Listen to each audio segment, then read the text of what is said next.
கிறிஸ்துவுக்குள் பிரியமானவர்களுக்கு ஆண்டவராய் இயேசு கிறிஸ்துவுடைய இனிய நாமத்தினாலே வாழ்த்துக்கள். இன்றைய தியானமாக நீதிமொழிகள் 23ஆம் அதிகாரம் 18ஆம் வசனத்தை தியானிக்கிறோம். நிச்சயமாகவே முடிவு உண்டு, உன் நம்பிக்கை வீண் போகாது.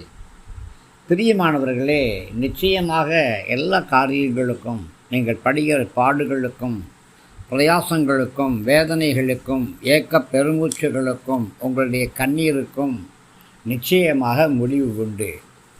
இவைகள் எல்லாவற்றுக்கும் முடிவு வேண்டுமானால் என்ன செய்ய வேண்டும்? நாம் கர்த்தருக்கு பயந்து ஜீவிக்க வேண்டும். கர்த்தருடைய சித்தமே நம்முடைய சித்தமாய் இருக்க வேண்டும். கர்த்தருடைய சித்தத்தை நிறைவேற்ற வேண்டும் என்பதே நம்முடைய பிரதானமான விருப்பமாய் இருக்க வேண்டும். நாம் பாவிகளைப் போல நம்முடைய இஷ்டப்படி வாழக்கூடாது. கர்த்தருடைய வார்த்தைக்கும் அவருடைய உபதேசத்திற்கும் கீழ்ப்படிய வேண்டும். கர்த்தருக்கு கீழ்ப்படிவதே நமக்கு மெய்யான சந்தோஷம். கர்த்தருடைய நாமத்தை மகிமைப்படுத்துவதே நமக்கு பேரானந்தம். துன்மார்க்கர்கள் சுகஜீவிகளாயிருந்து தங்களுடைய ஆஸ்திகளை பெருக பண்ணுவார்கள். அவர்களுக்கு சுக வாழ்வுக்கு முடிவு உண்டு.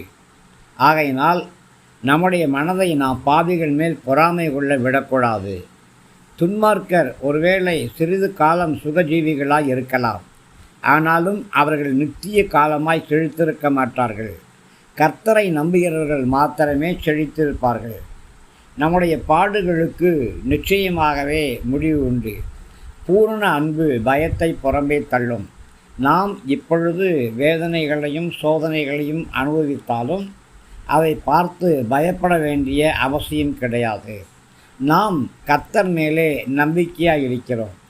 கர்த்தர் மேலே நம்பிக்கையாக இருக்கிற ஒவ்வொரு பிள்ளைகளும் செழித்து இருப்பார்கள். இதை நிச்சயமாக உறுதியாக நாம் நம்ப வேண்டும்.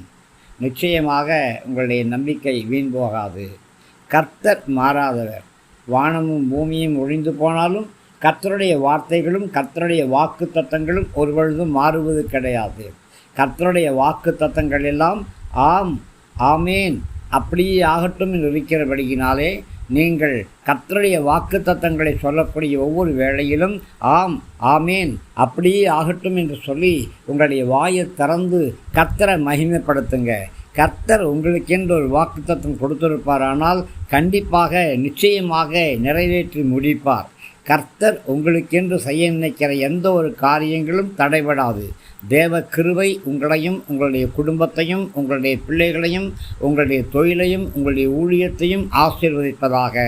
ஆமேன், ஆமேன்.